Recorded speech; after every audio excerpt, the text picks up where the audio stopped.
الطيبين الطاهرين المعصومين الذين قال الله إنما يريد الله أن يذهب عنكم الرجس أهل البيت ويطهركم تطهيرا.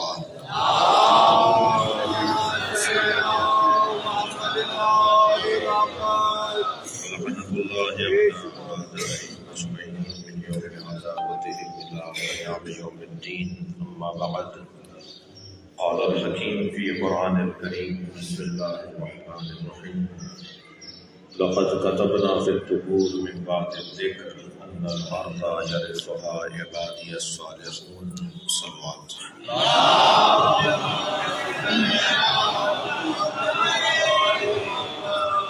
سورہ مبارکہ الانبیاء کی 105ویں آیت ہے اور آیت کا مصداق امام زمانہ ہے۔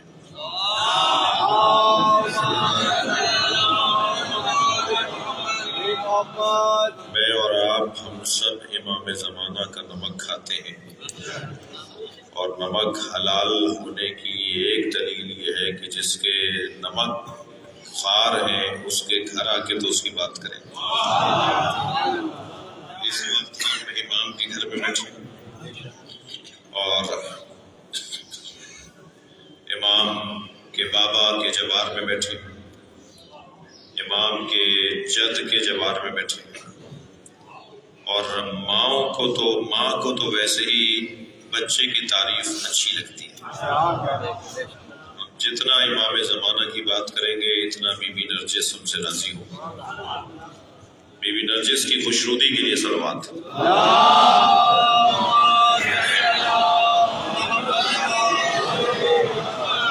اور اسی طرح ایک اور بی بی یہاں محو خواب ہیں اور محو استراحت ہے، بلکہ اور فارسی زبان میں خوابیدن کہتے ہیں لیٹنے کو، سونے کو نہیں کہتے۔ ہمارے یہاں اردو میں پھر خواب ایک کیفیت کو کہتے ہیں جو سو جانے کے بعد آتا ہے، لیکن مثلا پرانی اردو میں یا فارسی میں خوابیدن یعنی لیٹنا، یہ آرام کر رہی ہیں، ہمیں سن رہی ہیں، ہمیں دیکھ رہی ہیں۔ حضرت حکیمہ خاتون کی فضیلت میں بی بی کو راضی کرنے کے لیے ایک جملہ، حضرت نرجس خاتون کی عظمت کا ایک جملہ، امام علی نقی کو راضی کرنے کے لیے ایک جملہ، امام عسکری کو راضی کرنے کے لیے ایک جملہ، اگر یہ میں اور امام مہدی جن کے گھر میں ہم بیٹھے ہیں،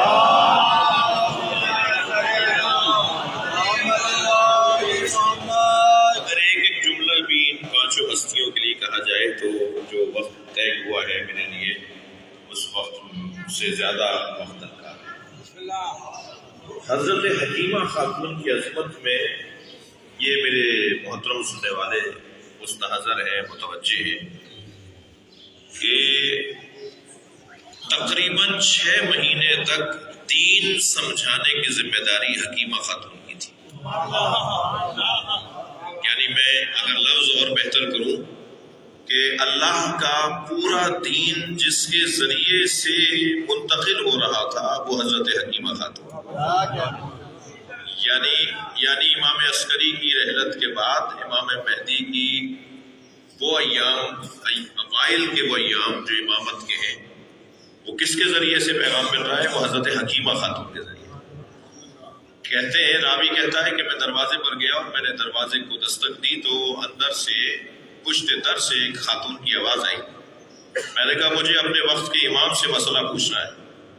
تو وہ جو آواز تھی وہ ایک خاتون کی تھی، انہوں نے کہا مجھ سے پوچھو۔ کہا کہ میں نے ان سے کہا کہ آپ کون ہیں؟ کہا میں حکیمہ خاتون ہوں۔ کہا مسئلہ پوچھو میں تمہیں جواب دوں گی، اور مسئلے کا جواب وہی دیا جو امام عسکری دیتے،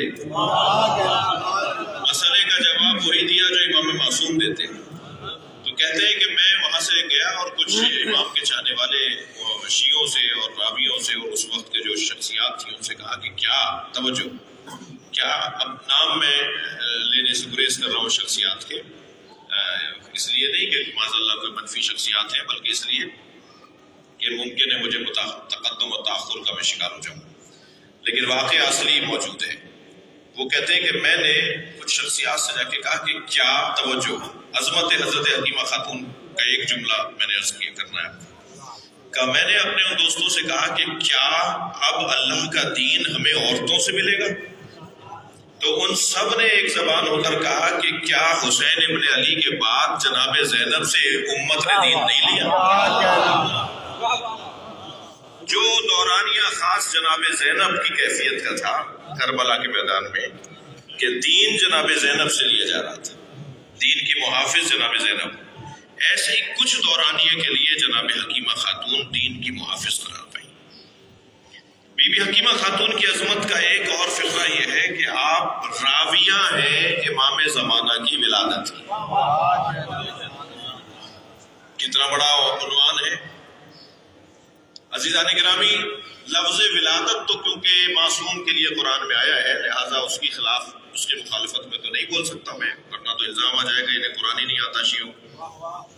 قرآن میں اللہ نے نبیوں کے لیے لفظ ولادت استعمال کیا ہے، ہم اگر کہیں کہ لفظ ولادت معصوم کے لیے استعمال نہیں ہوتا تو لوگ کہیں گے انہیں قرآن ہی نہیں پڑھنا تھا۔ قرآن میں 3 جگہ لفظ ولادت ائمہ کے لیے اور انبیاء کے لیے اور معصومین کے لیے آیا ہے، اور کوئی 80 سے زیادہ حدیثیں ہیں جو ائمہ کے لیے لفظ ولادت ہے، لیکن لفظ مشترک ہے، معنی مشترک نہیں۔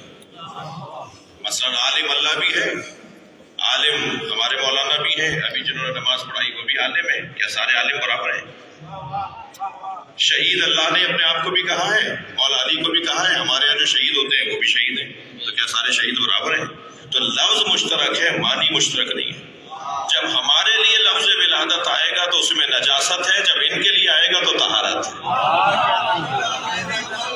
صلوات پڑھ لے محمد و آل محمد۔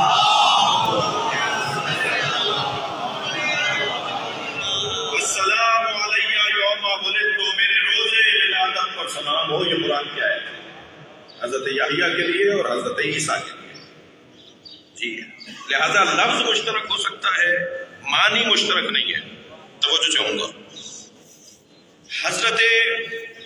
حضرات ائمہ طاہرین کی ولادت ان اللہ کے رازوں میں سے ایک راز ہے جسے یا اللہ جانتا ہے یا وہ جسے راز دیا گیا ہے۔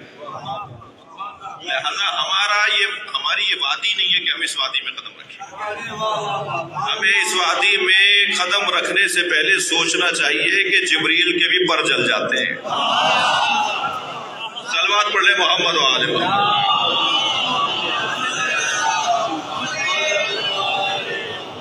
چار چیزوں کا علم ہم نہیں حاصل کر سکتے۔ شب قدر کیا ہے؟ وما ادراک ما لیلۃ القدر۔ قیامت کا علم ہم نہیں جان سکتے۔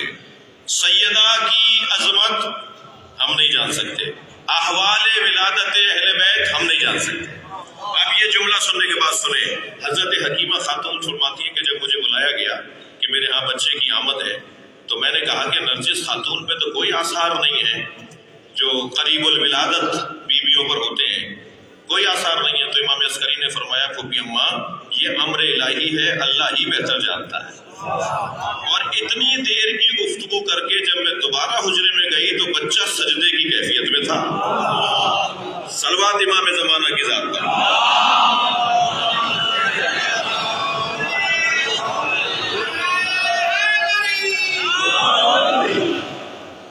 حضرت حکیمہ خاتون راویہ ہیں امام کی ولادت کی، امام کی آمد کی۔ حضرت نرجس خاتون کی عظمت کا ایک باب یہ ہے کہ بی بی، اچھا یہ میرے جوانوں کے ذہن میں رہے کہ امہات ائمہ جتنی بھی ہیں جن سے امام دنیا میں منتقل ہوئے ہیں ان کی عصمت کی حفاظت اللہ نے کی ہے۔ ان کی دنیا میں آنے سے پہلے کی حفاظت، دنیا میں آنے کے بعد امام تک پہنچنے کی حفاظت خود اللہ کی ہے۔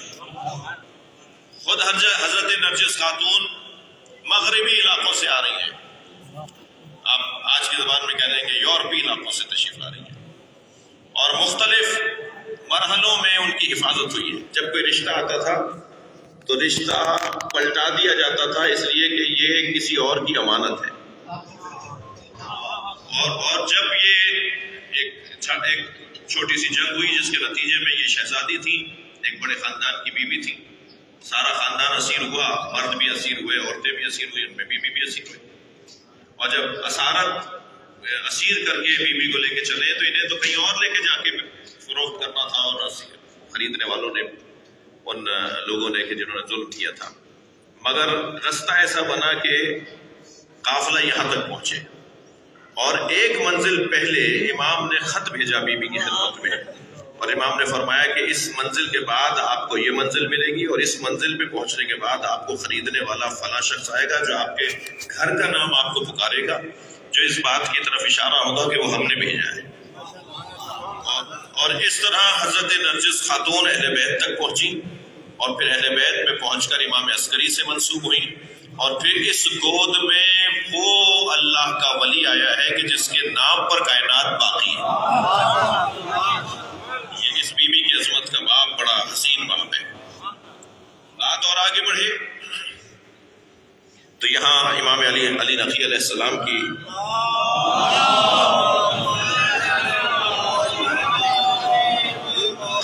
قبر اطہر ہے۔ امام علی نقی علیہ السلام کا زمانہ بہت ہی ان کے چاہنے والوں کے لیے گھٹن کا زمانہ تھا۔ امام محمد تقی سے لے کے امام عسکری تک ائمہ اہل بیت سے ملاقات مشکل تھی۔ ایک ایک شخص جو ملنے جاتا تھا اس کے ساتھ پھر ظلم و زیادتی ہوا کرتی تھی، یعنی کہہ لیجئے کہ ایک بلا تشبیہ الفاظ ہمارے زمانے کے ہیں، نظر بندی کی کیفیت تھی، یعنی ایک ایک بندے کے اوپر غور کیا جاتا تھا، یہ کیوں ملنے جا رہا ہے، یہ کون ہے، اور ملنے کے بعد پھر اس کے ساتھ مسائل کا سامنا ہوتا تھا اسے۔ بہت مشکل دور تھا اہل بیت کے چاہنے والوں کے لیے۔ اس زمانے میں کس طرح تشیع کو اور نظریے کو آگے بڑھایا ہے وہ امام ہادی کا امامت کا ایک عنوان ہے۔ باب فضائل امام ہادی میں ایک فضیلت کا عنوان یہ ہے کہ امام اللہ اکبر اپنے اصحاب کے ساتھ ایک سفر پر ہیں کہ سواریوں کو کچھ تھکا ہوا محسوس کیا تو قافلہ روک دیا، مگر وہاں کوئی سایہ کرنے کے لیے درخت نہیں تھا کہ ایک مرتبہ ایک سوکھے ہوئے کھجور کے درخت کی طرف امام کے چاہنے والے نے اشارہ کیا، کاش یہ درخت ہرا ہوتا تو اس کا سایہ بھی ہوتا اور اس کی کھجوروں سے ہم استفادہ بھی کرتے، کھجوریں بھی کھاتے۔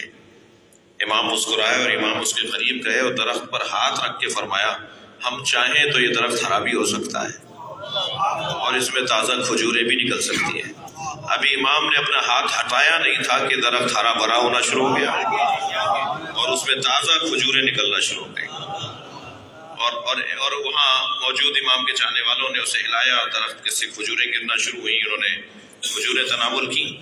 ابھی اس کے سائے میں بیٹھے تھے کہ ایک چرواہا جانور لے کر وہاں سے گزرا، اور گزرتے ہوئے اس نے اس درخت کو دیکھنا شروع کیا اور نیچے بیٹھے ہوئے مسافروں کو دیکھا اور ان سے مخاطب ہو کر کہا کہ میں کچھ دیر پہلے یہاں سے گزرا ہوں اور روزانہ کا میرا یہاں سے گزر ہے، میں جانوروں کو یہاں سے وہاں لے جاتا ہوں اور وہاں سے وہاں لے جاتا ہوں، میں کچھ دیر پہلے یہاں سے گزرا ہوں، یہ درخت ایک مدت سے سوکھا ہوا تھا، یہ درخت وہی ہے اور جگہ وہی ہے مگر یہ درخت وہ نہیں ہے۔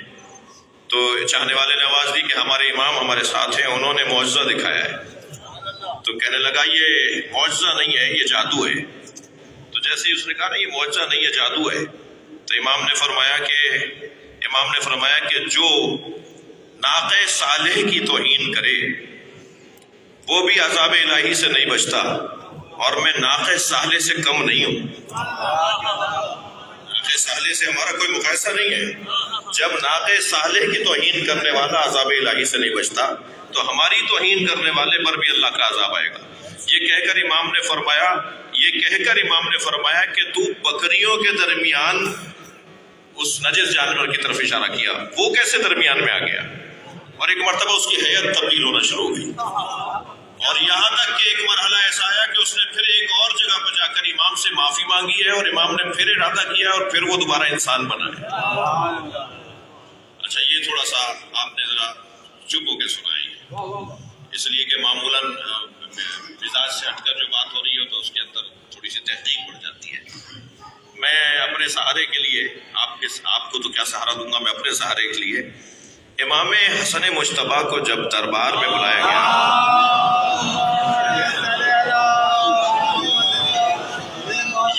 نہ تو ہیئت بدل سکتے ہیں، یہ چاہے تو جنس بدل سکتے ہیں، یہ چاہے تو بے اولادوں کو اولاد دے سکتے ہیں، جن کے اولاد جب امام کو دربار میں بلایا گیا تو امام حسن مجتبیٰ علیہ السلام کو جب دربار میں بلایا گیا تو امام سے کہا کچھ کہنا ہے، تو امام نے خطبہ ارشاد فرمایا۔ جب امام خطبہ ارشاد فرما رہے تھے تو ایک مرتبہ خطبے کے درمیان ایک لمحے کا توقف فرمایا، سانس لیا گویا حضرت نے، ایک وقفے جائز جیسے قرآن کی آیات میں بھی ایک سانس لیا حضرت نے، ایک توقف فرمایا۔ تو جو حاکم وہاں بیٹھا تھا کہنے لگا کہ کچھ اور بھی آپ کو کہنا ہے؟ حضرت نے فرمایا کہ اگر میں ساری زندگی بولتا رہوں تو ہم اہل بیت کے فضائل ختم ہونے والے نہیں ہیں، ابھی تو میں نے کچھ کہا نہیں ہے۔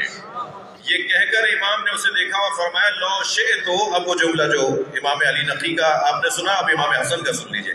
امام فرماتے ہیں لو شئتو لجعلت عراق شاما و شام عراق، اگر میں چاہوں تو عراق کو شام بنا دوں اور شام کو عراق بنا دوں۔ جیسے ہی امام نے یہ فرمایا نا کہ اگر میں چاہوں تو عراق کو شام بنا دوں اور شام کو عراق بنا دوں، تو وہاں بیٹھا ہوا ایک شخص کہنے لگا کہ یا ابن رسول اللہ فمو کا صغیر و کلامو کا کبیر، معاذ اللہ کہنے لگا آپ کا منہ آپ بات بڑی کر رہے ہیں، کلامو کا کبیر فمو کا صغیر، آپ بات بڑی کر رہے ہیں۔ تو امام نے اسے دیکھ کر فرمایا اما تستحینا تجلسینا فی الرجال، تجھے شرم نہیں آتی مردوں میں بیٹھی ہے؟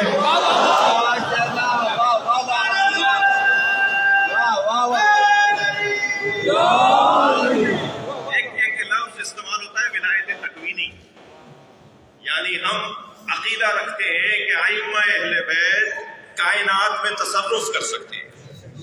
یہ جو ولایت تکوینی کا جو عقیدہ ہے نا، اس کی دلیلوں میں سے ایک دلیل یہ ہے جو میں نے ابھی آپ کو دی، فرمانے میں چاہوں تو عراق کو شام بنا دوں، شام کو عراق بنا دوں۔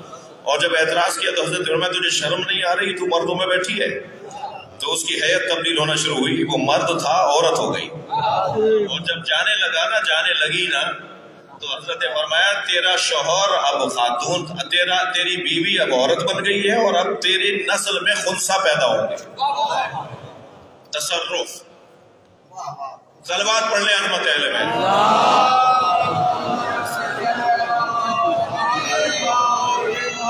ولایت اہل بیت، بس یہی ایک جملہ کہہ دوں کہ اگر ائمہ اہل بیت کائنات میں تصرف کر سکتے ہیں، اگر جو فرما رہے ہیں کہ میں چاہوں تو عراق کو شام بنا دوں، شام کو عراق بنا دوں، تو یعنی جغرافیہ بدل دوں نا، یہی مطلب ہوا نا، میں جغرافیہ بدل سکتا ہوں، میں مشرق کو مغرب کر دوں، مغرب کو مشرق کر دوں، میں زمین کو تبدیل کر دوں۔ جیسے یہ گلدستہ رکھا ہے، آپ اس کو ایسے موڑ دیں، ائمہ کے لیے کائنات موڑنا اس سے زیادہ آسان ہے۔ تو جس امام جن کے دروازے پر ہم بیٹھے ہیں، دو اماموں کے پاس بیٹھے ہوئے ہیں، جن امام کے پاس ہم بیٹھے ہیں وہ دنیا کو کائنات کو ایسے موڑ بھی سکتے ہیں، تو کیا ہماری تقدیریں نہیں موڑ سکتے؟ کیا صلوات پڑھ لیں اپنی حاجات کے لیے۔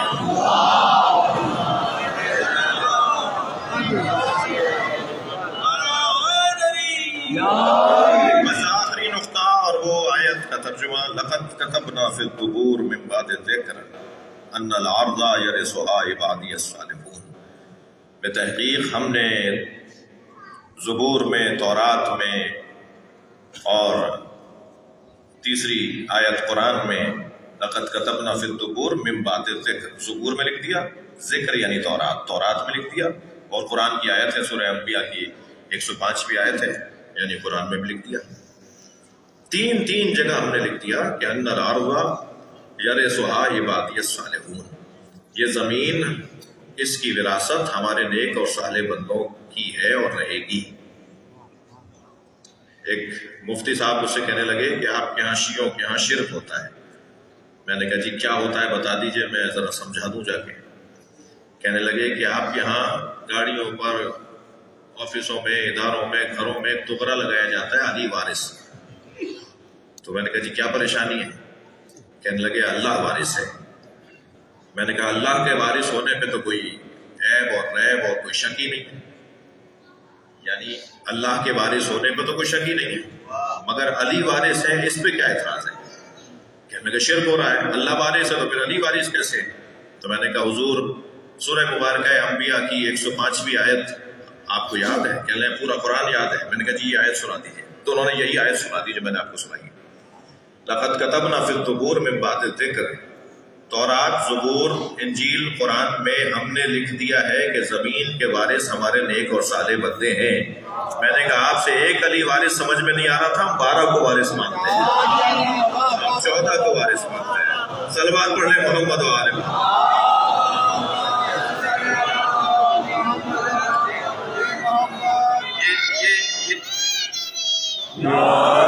یہ سب کے سب زمین کے وارث ہیں، اور زمین سے مراد یہ نہیں ہے کہ مریخ کے وارث نہیں ہے اور چاند کے وارث نہیں ہے. جیسے حضرت آدم کو اللہ نے زمین پر خلیفہ بنایا ہے، ایسے ہی یہ زمین کے وارث ہیں. زمین کا وارث حضرت آدم، زمین کا خلیفہ حضرت آدم کو زمین کا خلیفہ نہیں بنایا. زمین دارالخلافہ ہے کائنات کے لیے. حضرت آدم جو زمین پر خلیفہ بنائے گئے ہیں، تو اس کا مطلب یہ نہیں ہے کہ وہ مریخ کے لیے اللہ کے خلیفہ نہیں ہے. نہیں، زمین دارالحکومت ہے، دارالخلافہ ہے. ایسے ہی جب کہا جائے گا بلا تشبیہ، اگر کہا جائے کہ جی اسلام آباد کے حاکم تو پاکستان کے حاکم ہے نا، اگر کہا جائے گا زمین کے حاکم تو کائنات کے حاکم ہے. زمین کا وارث بنایا ہے، یعنی چاند کا وارث بھی بنایا ہے، سورج کا وارث بھی بنایا ہے.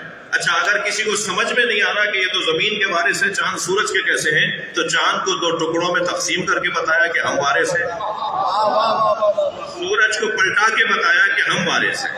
صلوات پڑھ لیں محمد و آل محمد.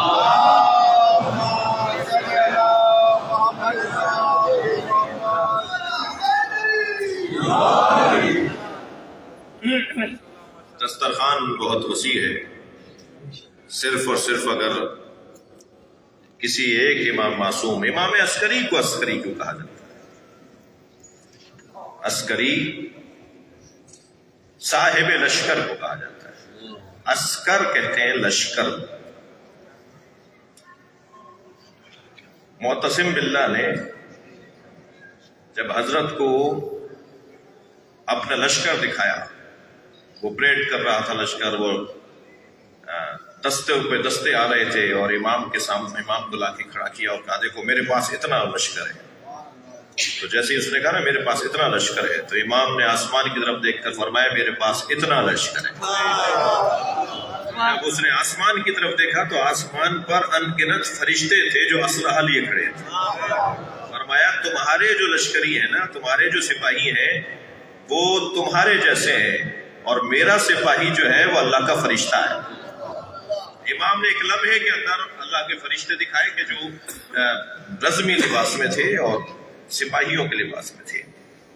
ایک وجہ امام کو عسکری کہنے کی یہ ہے، اور ایک وجہ یہ کہ یہ جگہ چھاؤنی کے طور پر کہ جہاں پر لشکر ٹھہرتا ہے اور لشکر رہتا ہے، اس لیے اس جگہ کو اس لشکر کی وجہ سے عسکر، اور پھر یہاں رہنے والے کو عسکری.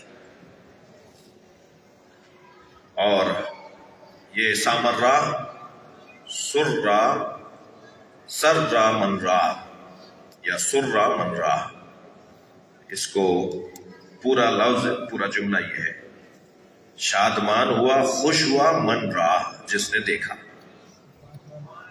خوش ہوا جس نے اسے دیکھا. یہ اس کو جب جلدی میں بولا جائے گا اور لفظ جو ہے کثرت سے بولا جائے گا تو پھر سامرہ ہو گیا.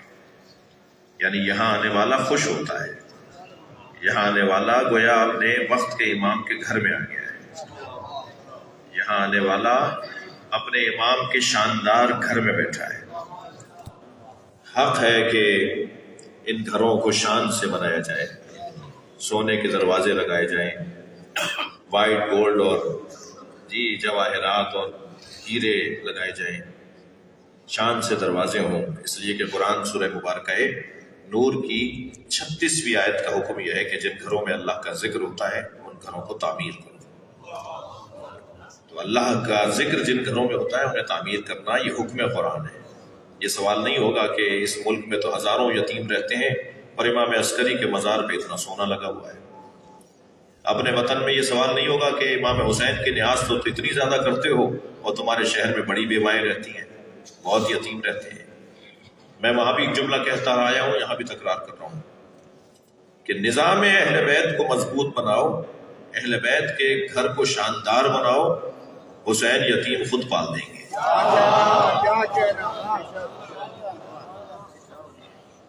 وہ جس کے آج گھر اس شان سے بنے ہوئے ہیں، رونا اس کا ہے کہ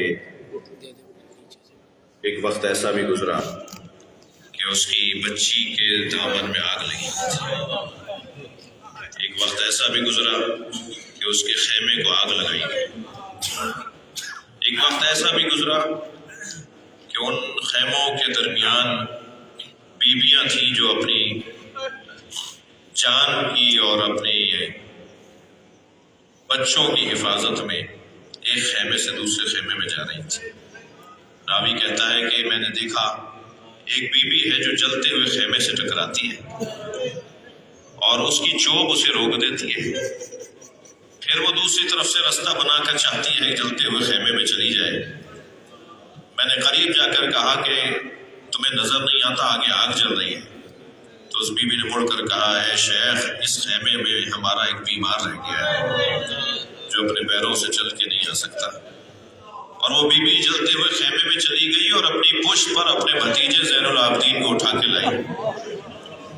عزادارو، بس آپ کی آوازیں بلند ہیں، پرسہ دے دیں جناب امام نقی کو، امام عسکری کو، بی بی حکیمہ کو، بی بی نرجس کو، اس بی بی کا کہ جس نے کہاں کہاں حسین کی امانتوں کو محفوظ کیا۔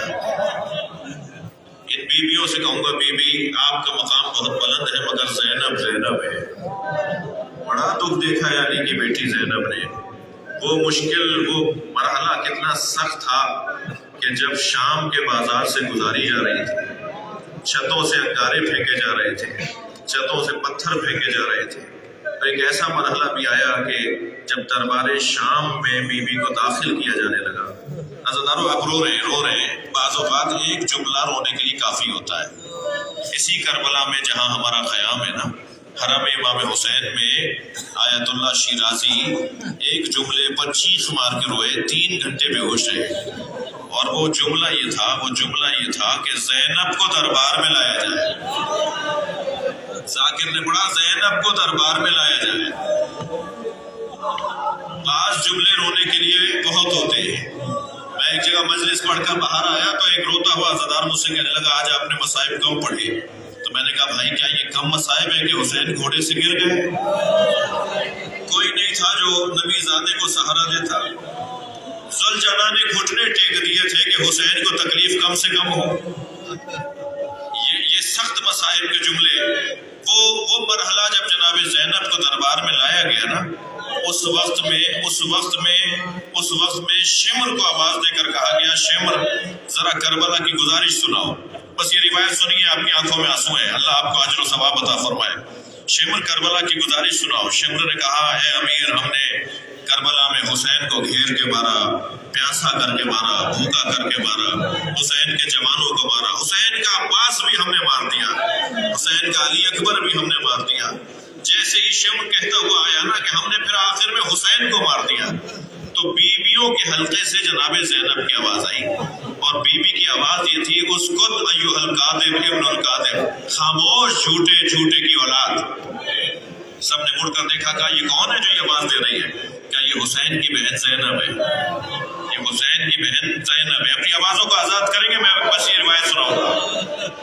تو جو کرسی نشین لوگ تھے، جو باہر کے مہمان تھے، انہوں نے کہا کہ حسین کی بہن کو بولنے کا موقع دیا جائے۔ تو آواز دی، زینب کہو، کیا کہنا چاہتی ہو؟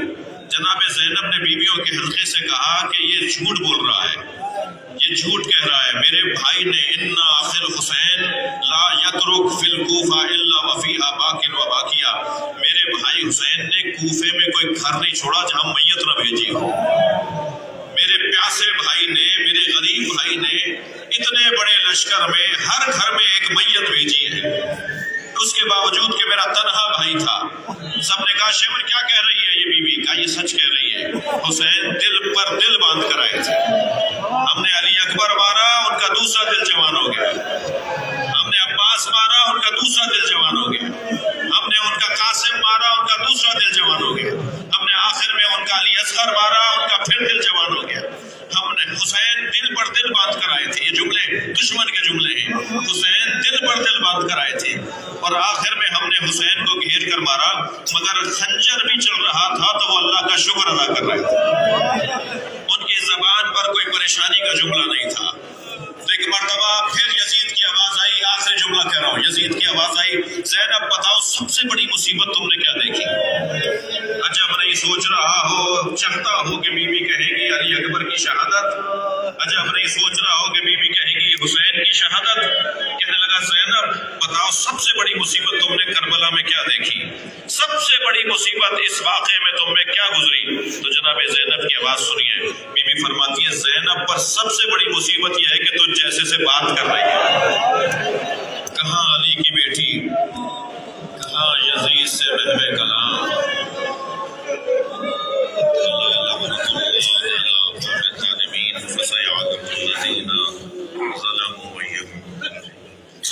یا حسین